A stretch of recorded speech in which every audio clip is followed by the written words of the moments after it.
Os 7 piores furacões da história. Uma jornada pela fúria da natureza. Fala pessoal, tudo bem? Aqui quem fala é o nome do canal, seu guia turístico favorito. Só que dessa vez a gente não vai viajar para lugar nenhum. Na verdade, vamos ficar bem aqui, enquanto eu conto para vocês sobre os lugares onde você menos gostaria de estar durante a fúria da natureza. Porque hoje, meus amigos, o negócio é sério. Vamos falar de vento, mas não daquele ventinho gostoso de fim de tarde. Apertem os cintos porque a viagem vai ser turbulenta. Começamos a nossa lista com um nome que ainda está fresco na memória de muita gente: Katrina, um dos furacões mais devastadores da história recente. Em 2005, esse furacão de categoria 5, no auge da sua fúria no Golfo do México, resolveu dar uma passadinha nos Estados Unidos. Ele trouxe consigo ventos de mais de 280 km/h. E não foi uma visita amigável. A tempestade causou destruição em massa por onde passou. Nova Orleans, protegida por diques que não estavam exatamente no auge da sua proteção, acabou sofrendo uma das maiores enchentes da história. Os diques não resistiram à força das águas. Imaginem só, 80% da cidade debaixo d'água. Uma visão apocalíptica que ninguém esperava. Prédios históricos, casas, tudo destruído. A cidade ficou irreconhecível. Mais de 1.800 pessoas perderam suas vidas e os prejuízos foram na casa dos bilhões. Milhares ficaram desabrigados, sem saber para onde ir. O Katrina foi um soco no estômago da América e um lembrete brutal da força da natureza. A recuperação foi lenta e dolorosa, deixando cicatrizes profundas na comunidade. E se você achava que o Katrina era sinistro, segura essa! Em 2013, o tufão Haiyan, conhecido nas Filipinas como Yolanda, resolveu mostrar o que é que a fúria do Pacífico pode fazer. Este foi um evento que ninguém poderia prever em sua total magnitude. Com ventos de quase 315 km/h, esse monstro foi considerado um dos ciclones tropicais mais fortes já registrados. A força dos ventos era tão intensa que parecia impossível qualquer coisa resistir. A cidade de Tacloban, nas Filipinas, foi praticamente varrida do mapa. A destruição foi tão completa que parecia uma zona de guerra. Ondas gigantescas, de 6 metros de altura, invadiram as ruas, levando tudo pela frente. Essas ondas eram tão poderosas que transformaram a paisagem urbana em um cenário de devastação. Casas, carros, pessoas, nada resistiu à força da água. A destruição foi total e implacável, deixando um rastro de desespero. O saldo da tragédia? Mais de 6.000 mortos e milhões de desabrigados. A escala da catástrofe foi inimaginável. O Haiyan reacendeu o debate sobre as mudanças climáticas e o aumento da frequência desses eventos extremos. A discussão sobre como prevenir futuras tragédias se tornou mais urgente do que nunca. Viajemos agora no tempo até 1970. Imaginem um mundo sem internet, sem smartphones, sem a comunicação instantânea que a gente tem hoje.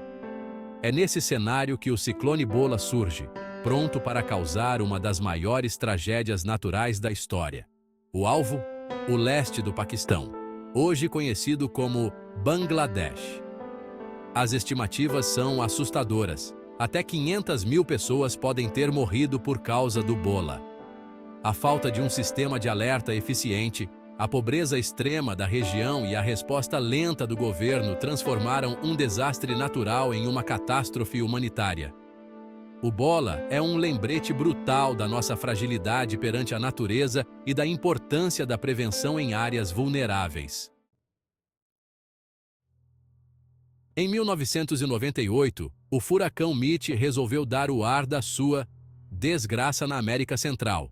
Honduras, Nicarágua, El Salvador e Guatemala estavam na mira do Mitch. E mesmo perdendo força antes de tocar o solo, As chuvas torrenciais que ele trouxe foram suficientes para causar enchentes e deslizamentos de terra devastadores. Mais de 11.000 pessoas perderam suas vidas para a fúria do Mitch, que deixou um rastro de destruição e um prejuízo econômico incalculável. O Mitch é lembrado como um dos furacões mais mortais da história do Atlântico. Um exemplo trágico de como a força da natureza pode impactar a vida de milhões de pessoas.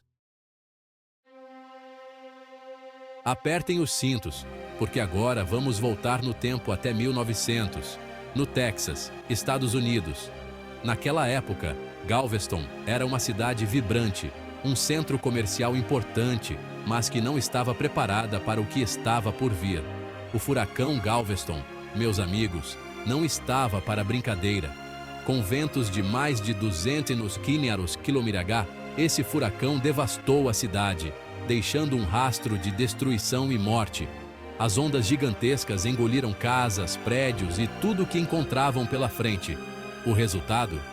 Uma das maiores tragédias naturais da história dos Estados Unidos, com mais de 8.000 pessoas mortas. Galveston nunca mais foi a mesma. Em 1959, o Japão, país conhecido por sua força e resiliência, se viu diante de um desafio colossal, o Tufão Vera. Esse gigante, considerado um dos mais poderosos a atingir o país no século XX, trazia consigo ventos de mais de 260 km/h e uma fúria incontrolável.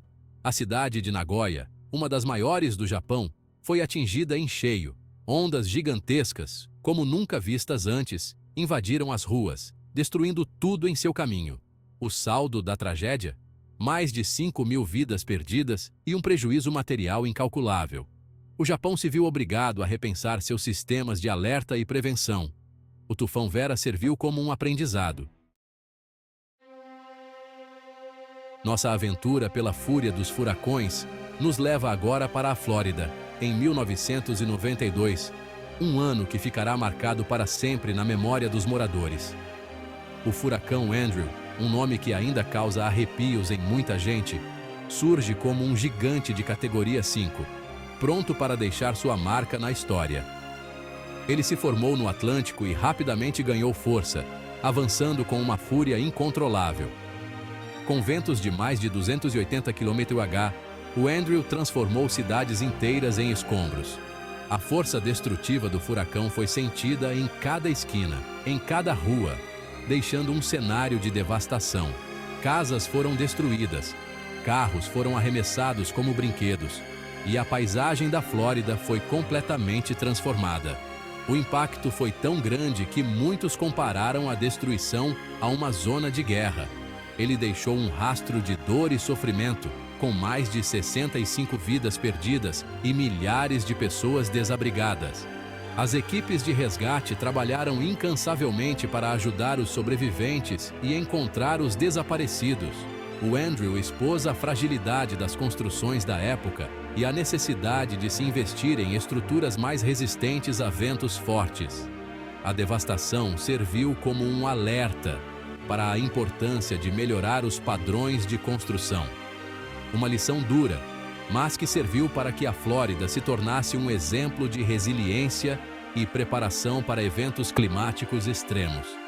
A reconstrução foi um processo longo e árduo, mas trouxe consigo novas técnicas e materiais que ajudaram a proteger a região de futuros desastres. E assim, chegamos ao fim da nossa jornada pelos 7 piores furacões da história. Esses eventos nos mostram que, por mais que avancemos tecnologicamente, ainda somos vulneráveis à força da natureza. Que essas histórias sirvam de alerta para que estejamos mais preparados para os desafios climáticos que enfrentamos e que possamos construir um futuro mais seguro e sustentável para todos.